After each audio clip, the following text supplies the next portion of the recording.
That's cool. Good morning, NAIFA. I cannot believe I finally made it to the main platform. Can you? Cheryl Quintanilla inspired me to come out and tell my story. What amazes me most, what has me so excited, is that I've been put on the main platform between somebody I truly respect, Tim Meenan, and an icon, Van Miller. Can you believe they put me between both of them? Oh my gosh. You know, I hope that Tim is excited about warming up the stage for me as I am for Van. That went way better in rehearsals, so. Anyway, so Tom Ashley gave me the opportunity to share my story with you today, and it's my NAIFA story. For those that know me, you know I love NAIFA. I am NAIFA. I don't do NAIFA. And a lot of people have asked, if it's one thing I'm asked most often is, and I just mean this, you know, from the bottom of my heart, how do you do all you do? How do you fit it all in? And many of you got a chance to know my organizational skills and my discipline. But when you're doing things you absolutely love, it's not that hard. So if you will do me a favor, just kind of share with me my story, kind of go on the journey with me. I would appreciate it. We're going to have to take a little bit of a step back, but I promise you we'll come full circle, and you're going to leave with some ideas, I hope today, that are going to help you take your practice to the next level. Would you help me go on this journey together? I appreciate it. They said, you only have 45 minutes. I said, it's okay, I'm an Italian. I talk really fast. So we might even have some time for questions and answers at the end there. So opening more doors, closing more sales, that's the topic. I want to talk about my NAIFA service and the opportunities that we have here, because I'm not sure if we all understand really what we have available in our NAIFA relationship. So we're going to go ahead and move forward. I want to start by asking, is there anybody in the audience that's under 4 years? Raise your hand. This is classroom participation. If you're under 4 years, raise your hand. 1, 2 people, that's it. Okay, it's early yet. So I started the screen off, will you be one of the few? Is anybody aware of what LIMRA is, the Life Insurance Market Research Association? Depending on who you ask, what periodical you read, or when you read it, they say that only about 11 agents that start their business today will still be in business at the end of the 4th year. Have you heard that before? Raise your hand. Wow, staggering. Why do you think that is? We're going to share some of those reasons why. I'm going to share with you why this is happening and what we can do about it as a NAIFA family. But I'm just going to ask you, if you're under 4 years, will you be one of the few? Will you be one of the 11? I'm not supposed to be here. This is me, 5 pounds, 12 ounces. I've grown a little since then, haven't I? Come on, y'all, please. I've been waiting my entire life to talk to you. It's got to be funny. So if you're taking notes, if something I say is important to you and you're taking a note, I would tell you the first note is, what we do is very serious, but please, you have to have some fun. For those that know me, you know I like to have fun, okay? It doesn't mean I'm not a professional. I don't take my job and my responsibilities seriously. So please have some fun. It was brought to my attention that I'm considered to be part of a rainbow generation at birth. My mom lost my sister the day she was born. And my mom didn't think she was going to be able to have any other children. And 2 years later, here comes Steve. Little, but I made it. It wasn't easy. I struggled, though. I had all the odds against me. Right after birth, literally months after being born, I was put into the hospital for a week or 10 days. I looked at the hospital bill, so you know, since Tim was talking about hospital insurance and health care, the bill for about 10 days was $575. I don't know how my dad paid that. I really don't. Everything's in relation, I guess. Bleeding out of every orifice of my body, they still don't know, and I still struggle with that today. So I can no longer be on the wrestling team. Nobody wanted to wrestle with a bleeder. I was good, but nobody wanted to wrestle with me. Look at that face. I was ready for this business, wasn't I? Like Tom says, we joke about a face for radio. That's what we're talking about, brother. I would say I was shy, insecure child. You know what? And Van, thank you for opening up, because I'm still shy. I'm still insecure. I'm still nervous as all get out. You know, if you've seen me, if you see the networking, as you see the cocktail hour, I'm the one, if you've noticed, if you've ever paid attention, that doesn't have the people grouped around him. Nobody flocks to Steve. It's very difficult for me. So I'm going to share with you some of the things I've done to avoid networking and prospecting. This is going to be very important. Some of the other things is school. Most of you know my story that education, going to school, the academics of classroom is not my thing. I struggled in school. Yeah, I brought proof. Full transparency, I love you, I want to be honest with you. I struggled in school. There's a disciplinary action report there. I got suspended for 3 days in middle school. I don't know if you know it or not, but fireworks are not allowed in school. What's worse than getting suspended is what happens when you go home if you were disciplined the way I was growing up. You didn't do it again. Look at my report card. That's the 7th and 8th grade. It wasn't any better before. It didn't get any better afterwards. I'm grateful that I graduated with about a C average, but I want you to know as a financial advisor today of 30 years, the highest math class I ever achieved in school was business math. Some people are shocked. Fortunately, we have great back office support. Fortunately, we have tremendous technology to help us out, but I struggled in school. I really struggled in school. Today, I would think it's one of those inabilities to diagnose somebody that had ADD or ADHD or somebody that had a learning disability. Or maybe I wasn't able to be connected with on the way that I learned best. Does anybody struggle with that? How you learn best? I absolutely do. I'll tell you right now. I'm a performer. I like to perform. I want to show you that I know how to do this. Please don't test me. Don't put me in front of a computer or a piece of paper. I struggle with test taking. My comprehension's gotten better. Lily's improved that as well, the reading and all the stuff that we have to learn. But I definitely struggled. So I barely graduated. You know, I was blessed when my dad married a young lady named Gail. You met her last night for those of you that were at the convention. Gail told me one day, she goes, son, you have the gift of gab. And I was very, very fortunate that Gail gave me the opportunity of a lifetime. It was actually my first break back in 1985, so I'm dating myself. Gail was responsible for putting me in front of the district manager of Life and Casualty Insurance Company, a debit company. And I had the ability to get hired with a waiver because I was only 18 years old and you had to be 19 to work for this company. I found something I was good at. I fell in love with this business. If you didn't work on a debit, I tell you, I can't even explain it. You become a fabric of people's societies and their life. But I fell in love with the business. Became the #1 rookie agent in just 11 months. But guess what? My struggles kept haunting me again. That didn't make sense. It did. In 11 months, even as a leading agent, I had to take the life, health, and variable annuity test for Florida. You mean you got to take tests? I failed it. And my temporary insurance license was revoked. I was out of a job after 11 months being the leading rookie agent. I was devastated. These things kept haunting me. They kept coming back. So what does anybody else do when they're a young man, they're strapping, they got a lot of energy, they join the Army? As Ron mentioned, I jumped out of a bunch of perfectly good airplanes. I was with the 82nd Airborne Division. I was proud to serve in one of the greatest armored divisions that the Army has. I excelled. Thank you. And I think it's appropriate to take a minute to think about today's date and all those that sacrificed, all those first responders, my fellow veterans, all the people on September 11th and what they gave. I feel honored to be here today to be able to do what I'm able to do for so many people that prepared that for me beforehand. But the 82nd Airborne Division, the Army gave me an opportunity to perform. And through that, I became the Trooper of the Year. I excelled at everything I did. Just to have this stuff come crumbling down again in 1990. As part of Desert Storm, I was in Desert Shield, the planning for the invasion we were going to make that none of you knew about while you were sleeping at home. I was on the A-Team Quick Reactionary Team. And in July of 1990, as my renewal came up, the Department of Defense cut the budget.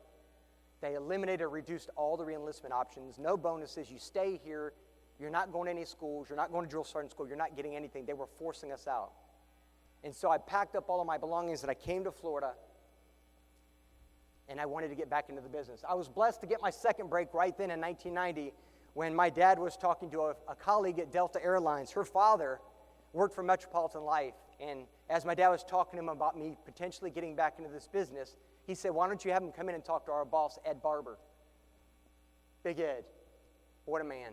What a leader. You're going to see a theme here about mentoring and leadership. I want you to remember this. It's going to follow through my presentation. Ed gave me a shot. Ed hired me at Metropolitan Life. And as you heard earlier, when I signed my Metropolitan Life Insurance representative's contract, the same day, on the same desk, I signed my NAILU application to be in this professional industry. Because Ed said, son, before you sign this, I want to tell you a couple things. Number one, I'm hiring you to retire you. It's not a job, it's a career. It's a calling. And if you're going to do this job right, if you're going to do it long-term as a career, you have to be a member of our professional association. And from that day on, Ed taught us about what it meant to be a member of this association. Not only did he talk to us about it and encouraged us, he led by example. Ed was at every luncheon. Ed was at every golf tournament. Ed was at every social. The only reason Ed owned that big four-door Cadillac is so he could fit us all in there to take us with him. You remember him, Ron? God, Ed was a good man. So when I was working with Ed, one of the things I had to do before they officially started was do that LIMRA Project 100. How many of us have filled that Project 100 out? Scott, we call it a market assessment today. All the people you know and know of, right? That's scary to begin with, right? I've got to call people I know and know of. So before we go on, you got to understand that people are telling us these things because they know it to be good for us. They're leading by example. They're teaching us. I went to fill out that Project 100 and went back about an hour later and said, Ed, can I have another one? That's another 100. Went back a day later and said, Ed, can I have another one? That's 300 people. Ed said, you're hired. This kid's going to do phenomenal. He's got the gift of gab. He knows 300 people. He's a native in Florida. He's going to do extremely well. You're hired. So what do you do with 300 names?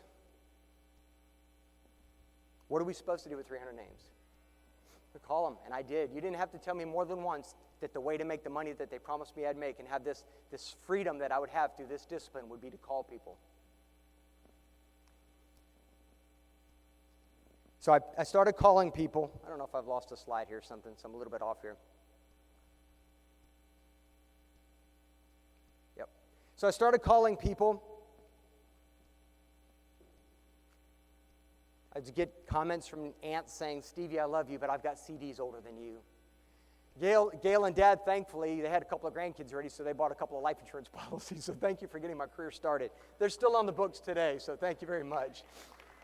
John, Ryan, and Brittany were my first two policy holders. They're my niece and nephew, so I was thankful. But literally out of 300 people of me calling, of those that I got a chance to talk to, of those that returned my call, my own family and friends and parents, coworkers, and colleagues and neighbors, literally about 5 people returned my call and bought something from me. What was it that they saw? I had passed my exams. I was in the business. I had all the contacts. I joined a professional association, yet I couldn't get them to take me seriously. Everything was going good except they remembered the old Steve. Some of you saw me like this years ago. They remember Steve in his wild, youthful days, getting thrown out of school, drinking a lot, all the ruckus I caused. I wasn't being taken seriously. How many of you, when you started early in the business, just said, well, we just want to see if you're going to make it. Let's see how it goes for you. It's 30 years later, I still have some family that haven't done business with me, and I'm okay with that. That's life. That's life. Struggles, continuing to have struggles. It's not easy. My third break came when I got to a point where within just literally 10 days to 2 weeks, I was out of people to call. How are you out of people to call with 300 people in your Project 300? I was having a conversation with a gentleman by the name of Russell Adams. He owns a real estate office in Land O'Lakes. Some of you may have heard of him. Russell was what I consider today one of my first mentors and somebody who gave me a huge break. This is my third break.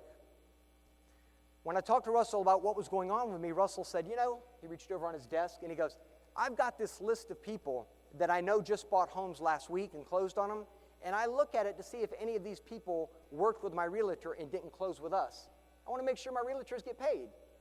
I want to make sure the agents get paid. He goes, I literally throw it away after I look at it. Would this be useful to you? Would this be useful to you? I said, absolutely. Had about 50 names on there. I'm grateful that I have great sons who wanted to help, or you can call it child labor now if you want.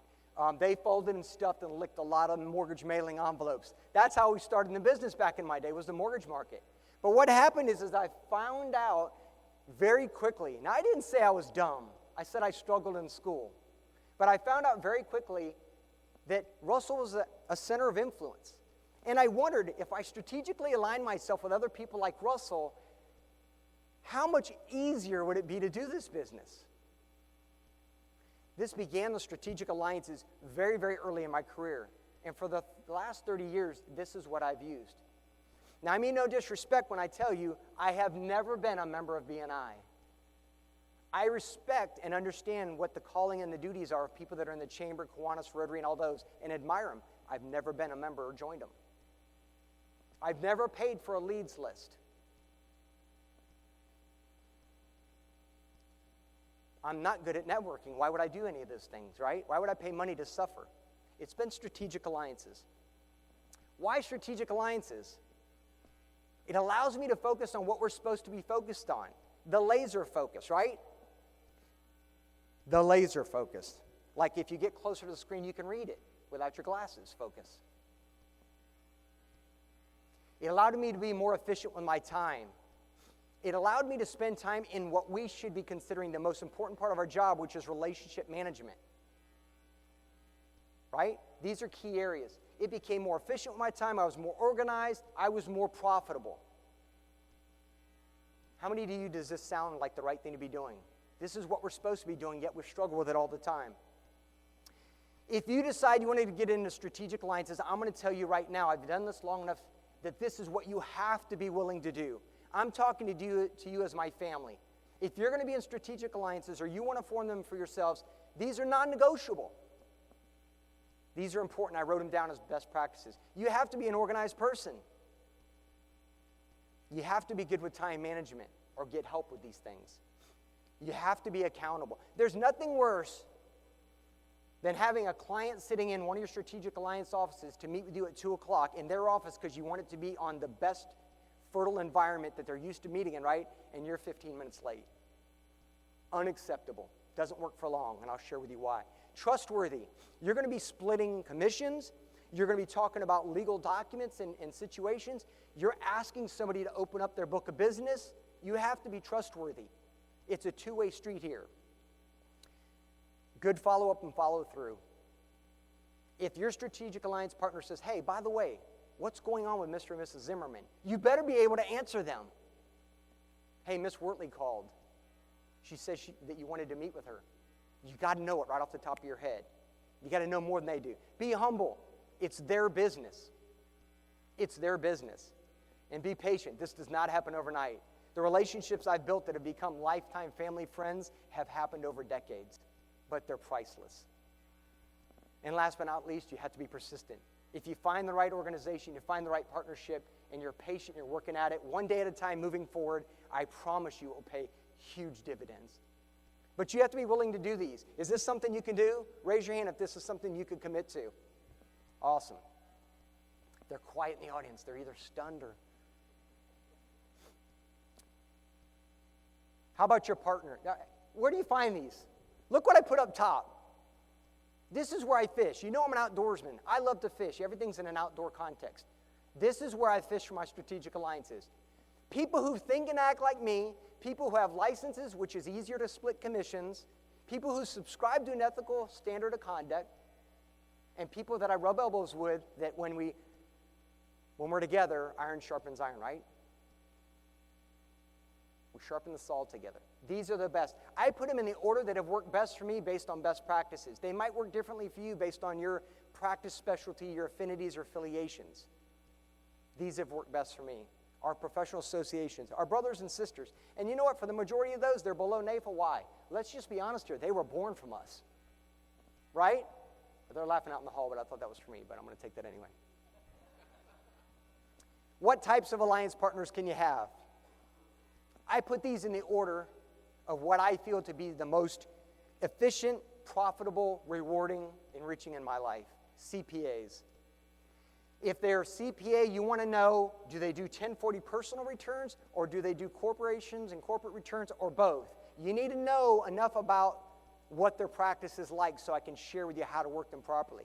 If they're property and casualty, how many independent property and casualty people do we have in the audience? I want everybody to look. Why is everybody like this? It's like, one person.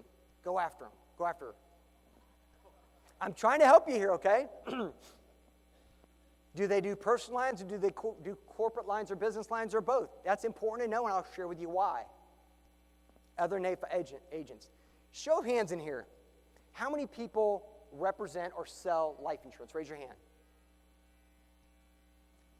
All right. Disability. Okay. Long-term care. I want you to look around. Okay. Property and casualty. Group health. Who does accounting or taxes? One. There should be two. I don't know where she's at. Group health. Did I mention that? Did you know that individual health, raise your hand. Anything I missed? Legal services. Medicare. What did we just see right here, just with that show of hands? We all do everything, don't we? But if I would have asked you, what do you specialize in? What do you sell the most of? Where are most of your clients at? It would have been a different story, wouldn't it have been? And in that example, we can see the power of the collaborative opportunities we have here. That's what I'm focused on. That's what I've capitalized on, is the opportunity to collaborate with my family and friends, people I love working with. You want to know how I get it done? It's because I enjoy doing it every day. I don't get an upset stomach on Sunday thinking about going to work on Monday. I just don't. I can really enjoy the football game if I'm not watching the Bucks. Other NAIFA agents, top 3 right there, CPAs, PNC, and top NAIFA agents, fellow NAIFA agents. Those are the top 3 in my practice, my best practices. And then the other list down there. I can show you ways to develop strategic alliances in some of these other areas. You know what I think is very interesting, and it may shock you. Literally last week before coming to the convention, I did a policy delivery for a gentleman in Tampa who's a NAIFA member who asked me to help him and his wife with their life insurance. I placed $1.7 million of life insurance with accidental death benefits on him, and I'm working on his wife in underwriting right now. He's got a life insurance license. Why am I working with him? Why did he ask me? He wants to make sure it's done right.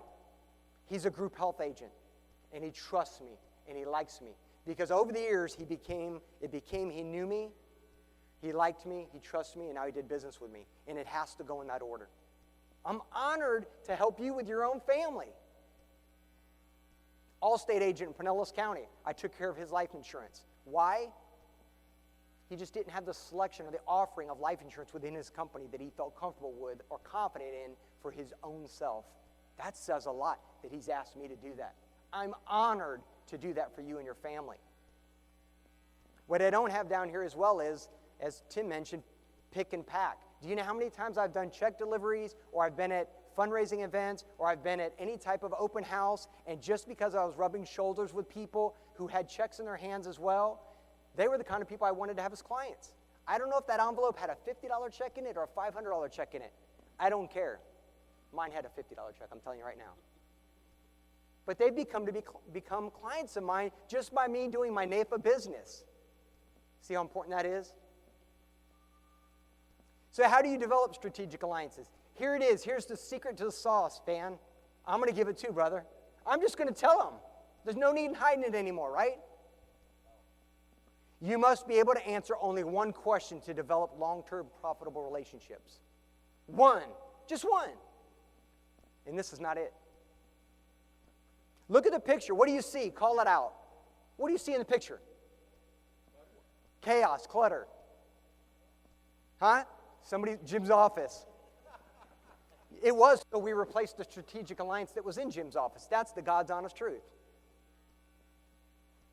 You are not there to answer all their problems and to be all for them. You're a representative of them. You're calling on behalf of them. You're on their team now.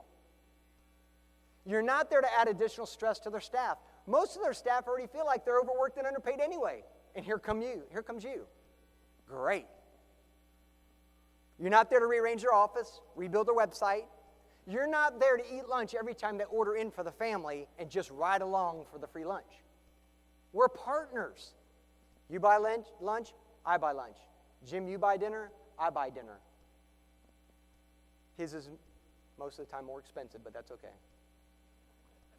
You're not there to create additional customer service for the staff.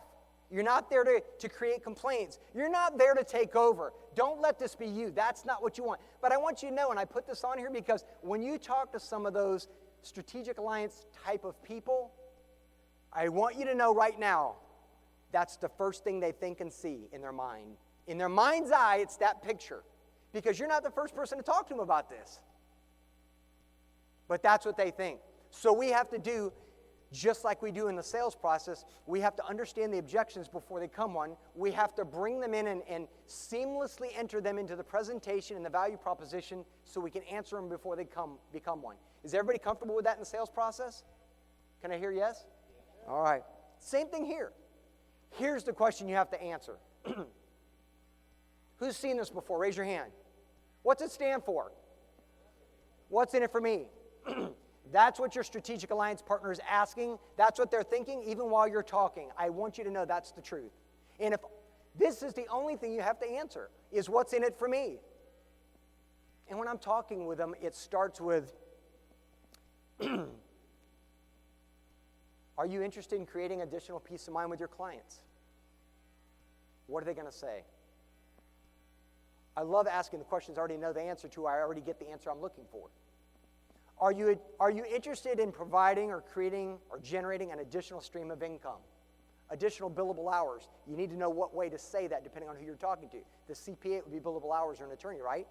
Maybe the P&C person, it's an additional stream of income. Shalita, would you be interested in creating or generating an additional stream of income? Would you be interested in creating 15 to 25% additional margins or revenue to your firm? I've not had a person say no. And the good thing is that they do. That just saved me a whole lot of time because then I'm going to go do what? Next. Are you interested in reducing potential liability or litigation? How many people have gone by a CPA firm or P&C shop and on the storefront, on the glass, on the website, on their business card, on their on hold, you hear all the things like you just said you offered that if somebody really asked you for it, you couldn't deliver because you don't even know where to start. You don't know where to find the quoting engine. You don't even know how to print an application for it. Let's be honest. You're one call from some kid out of town from suing you. And to be honest with you, I scare the hell out of them when I say that.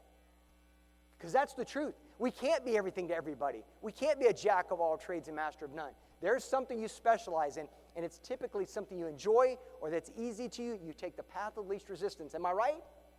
All of us. Them too. Added value and complementary services. When I talk about all the additional things that I can offer that don't cost them anything, but yet they can charge a fee for, they perk up. Create sticky business. You know about persistency. You know about 2 or 3 additional lines of business in the household. Creates that persistency. It's going to keep people for long term. And these days, it's harder and harder to keep clients. And if it's harder for you to increase your fees or your expenses or what you're charging your clients every year, you have to be able to give them more to keep them. This works hand in hand. We're talking what they want to hear. Would you be interested in having us work with your staff to further develop them, to help them do their jobs better? Who doesn't want to offload training and development to somebody else? Are you interested in growing your business? Are you interested in taking on new clients? It sounds like a stupid question. Some don't. Some have more than they can already work effectively. But these are important. This is what we answer. This is the answer to what they're looking for. And if we go down this route, you're going to find out how much of an opportunity we really have to work with these people. Okay? The ideal partner, when we're talking about them, we have to have this. They have to be willing to allow us to mine their database, to create a better understanding of the best approaches for each person in each different segment of their book of business. Some might be a phone call. Some might be just drop by for an appointment. Some might be they need to be in that consumer workshop. Everybody's different. Every pre-approach is different. Some is going to be more timely. With the CPA, it's, I want to know all about their RMD clients. I want to know who's paying a lot in taxable income for dividends and interest. I want to know who's got a lot of capital gains. The CPA knows, he knows where all the cash is. Why do I pick the CPA? They are the advisor, not us. Don't fool yourself. Jim, you know where all the cash is, don't you? I love you, but he's like, I'm not supposed to tell you this, but they got a lot of cash. We get their permission first, right? Right. They have to be able to make and willing to make favorable introductions. What happens when a strategic alliance introduces Bill to the client? What does that do? Immediate trust, immediate credibility, immediately. All the walls drop, or the majority of them do. You know what you've just done to the sales cycle? Do you know what you've just done to your practice by doing this? You're so far ahead of everybody else when this happens. Let's not do it the old-fashioned way. They must be able to assist with consumer workshops. My alliances, their only job is to smile and say hi to people. I don't want you to say anything. I just want you to be a relationship manager. Your people love you. Spend time with them. We'll do everything else.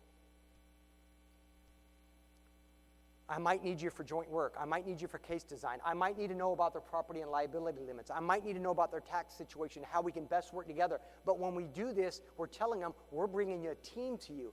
How often have you ever had your team together? This is an advantage to us, and we explore it. We exploit it. It's an advantage to us.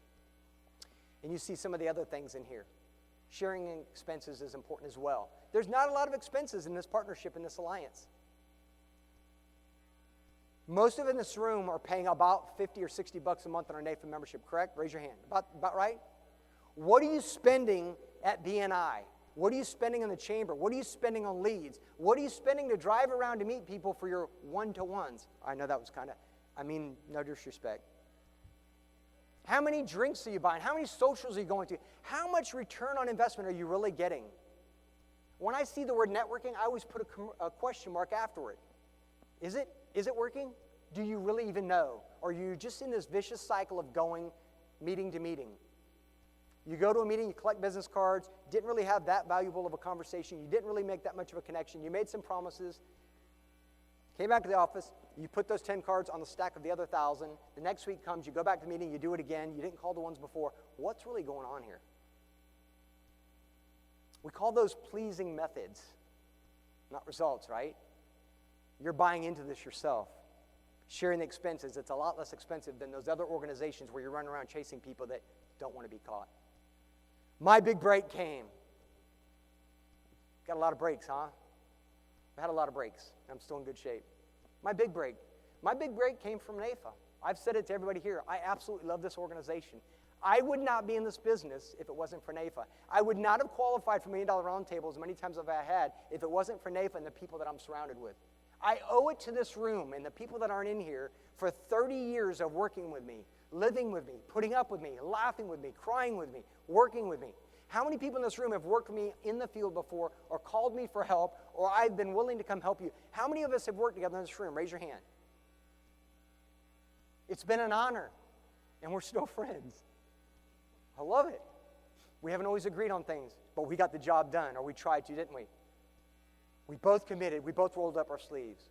My big break, it came with NAIFA. NAIFA relationships are without a doubt my biggest resource. My biggest relationships, my most profitable. I spend more time with NAIFA people and my strategic alliances than anything else. Let me give you some examples. You see Osa back there in the back of the room, Florida School of Insurance. Her and Dave Watson, great people. I've known them for almost 30 years. I love you, Osa. Please tell David I said hi. I love them so much that my son, who's coming in the business, is going through their school right now. That's how we do it in NAIFA. We take care of each other. But I'll never forget Osa and David would say, Steve, anytime you want to come into our pre-licensing school, and I'm giving them a plug, so if you're not using somebody, that's who you use because they're here. You want to come in on Wednesday? You come in between 12:30 and 1 o'clock. You're more than willing to give a NAIFA presentation on membership benefits. And I would come in and time out. And I came for one reason. One reason only, I promise you. It was to share the message of NAIFA before people got lost in the shuffle, before they went on to their companies, before they forgot about us. And we've got some members that way, I'm proud to tell you. That's how I've brought in some of my members over the year. You know I recruit at least 5 members every year. That's part of the reason why, was partners like that. Thank you so much, Osa. So one day I'm giving this presentation, and some guy in the audience, who I'd briefly met in the past, calls me aside afterwards. His name's Jim Kist. He's right here. And Jim called me aside afterwards, and we've been lifelong friends and family friends ever since then. Jim owns his own CPA practice. I put Jim on the top of the list because Jim is by far one of the best alliances I've ever had. Has it been great at all times? Have we made the money we thought we were going to make? No. But we're doing the right things for the right people. We're going in the right direction. I could not be happier. I'm blessed to have a relationship with you and your family. Thank you so much. Thank you, Osa, for giving me that opportunity that was not expected and not part of the plan. But it's one of the benefits for me being NAIFA, not doing NAIFA. Wealth management firm. How many people remember reading The Advisor today in like a paper form? We talked about this with one of our speakers. You know what you find at the very bottom of the little articles about some of the people? What does it say in the bottom right-hand corner? Say again? How to contact them. Has anybody ever called one of the people that's been featured in that magazine? I did. I called a young lady in Jacksonville, complimented her for being in the article, chatted with her for a few minutes, and I said, listen, I'd be honored if I could have an opportunity to buy you a cup of coffee in the next couple of weeks. I'm in Jacksonville. Literally 30 days later, I'm in her office. We hit it off. We spent about an hour together.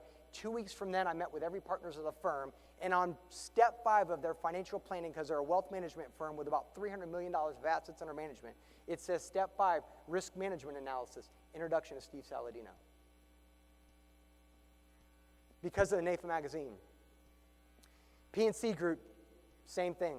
I have a P&C group that has 5 different locations. I have 3 different P&C groups that has 5 locations all over Pasco, Pinellas, and Hillsborough County that I've been blessed to work with somebody who's doing individual and business property and liability. It gets better. Listen. Group benefits, I just mentioned one of them to you. I have a couple of those, as well as individual health. Ocala, same scenario, partnership. All from my NAIFA relationships. I think it's important for you to know that every one of those relationships are NAIFA members as well, now. They either were or now as well. What this also provides, does anybody do any talent acquisition? We're not supposed to talk about recruiting, so talent acquisition. Let's go back to LIMRA. Why do you think only 11 of 100 are here after the 4th year? Is it because they don't look as good as Doug DiDomenica? Or talk as well as Van Miller? Or that they don't work for good companies with good products and good services and good ratings? Absolutely not. It has nothing to do with that because we're all pretty much the same. Give or take, right? Would you agree? Why only 11? Why? Because they failed to get in front of enough qualified prospects. When I talk about name flow, by you building strategic, long-term, profitable relationships, we have a place for people to go. I have something to recruit. I have something to talent acquisition too. When you have places for your people to go, there's no doubt we're going to deliver them. That's our job. But most people don't have a strong enough market. We got to help them out. So when we do our market assessment, this is what I'm looking for. Tell me about your CPA relationships. Tell me about your attorney. Who has your auto and home insurance? Who does your group health? Who does your individual health? Where do you work? Who do you know? That's how I explore it. So for selfish reasons, this is like a Swiss Army knife, a utility knife. I'm getting a lot of bang for my buck here. I've got more out of my relationships from NAIFA than I've paid in membership dues. I promise you. It's not about the money. It's not, people are not joining because of the $50. People aren't joining because we're not asking them, we're not taking them by the hand, and we're not showing them. In our business, and I'm blessed to be in sales management where I get a chance to show people and not tell them, that's the difference. The art of sales management. The art of developing people. The art of paying it forward like good leaders should do. That's why people aren't joining. Same reason they're not buying life insurance. We asked them in surveys. Nobody's asked them. It's crazy, but it's the truth. It pays to be a NAIFA member. I've shared with you how it's paid for me 100 times over. That's why I give so much time to NAIFA, because it means a lot to me. And I don't want you to think it's just financial. You know me as a person. Many of you know me at a very deep level. You know that NAIFA's been here for me when a lot of people weren't. You know what NAIFA's meant to my family and my career. This has been an ability and a career and an industry and association that's been able to allow me to give in a way that works for me. Even though I'm still being tested, it's in a different way. You've given me a shot. I owe it to this association to give back. That's why I spend so much time in NAIFA. But I'm also a smart businessman. I'm very smart with my time. So when I'm coming, Stas, to West Palm and I'm doing a presentation for you, I love you, man. I love spending time with you. But don't for 1 minute think that I'm not trying to prospect or meet with somebody while I'm in your neck of the woods, because you know I am. Like my nano used to say, you have to make hay while the sun is shining. My time is very valuable like yours, and I try to make as much use of my time as I can. It does pay. We are better together. You can see here, I am supposed to be here. I'm supposed to be with NAIFA. This is where I was meant to be. And I've been blessed to be able to accomplish things I am. I was blessed to be recognized last night on stage because of you and your willingness to allow me to be me and allowing me to give in the way that works best for me. Where's my Lily classmates out there? Raise your hand. Who's been in Lily? Raise your hand. Does this make any sense? Which laws, what principles? Every one of them, right? This is Lily. Being on the right bus, on the right seat, going the right direction. Iron sharpening iron. Sharpening the saw. All these things. I've been blessed because of this relationship, because of this industry. Some principles I've learned is paying it forward. Help somebody, because none of us do this alone. What little success you may have I think I've got has been from somebody else. I'm up here because Cheryl was courageous enough to get on the stage herself. And I thought, God, I've been serving this association for 29 years. Why have I not been on the stage? Why, Tom? The truth is because I never asked. We never talked about it. I've been so busy doing NAIFA business because I love it that I forgot about my family and my heart and my soul and my story. I forgot about my own personal practice. It's not been hurt. It's been richly rewarded. I don't have a college education. You know I'm doing well. I'm blessed beyond belief. But sometimes you just got to ask. Sometimes we got to look out and help somebody. Sometimes we got to reach out and help somebody else. So I'm going to leave you with one parting word as I have 3 minutes left.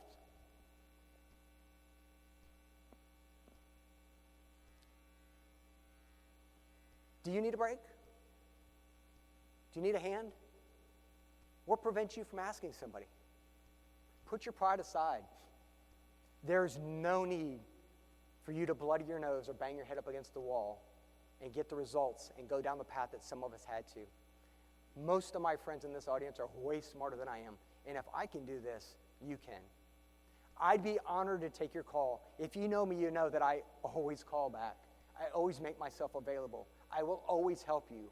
I will always be there for you. Because everybody I mentioned last night and today, my parents, my family, the mentors in this audience, my family, friends, and strategic alliances have always been there for me. So if you need a break, that's my number. That's my cell phone number. Like Van said, I'm a phone call away. And unless I'm meeting with a client or one of you, I'll call you back. People gave me a break. I owe it to you. I want to pay you for it. Thank you so much for your time today.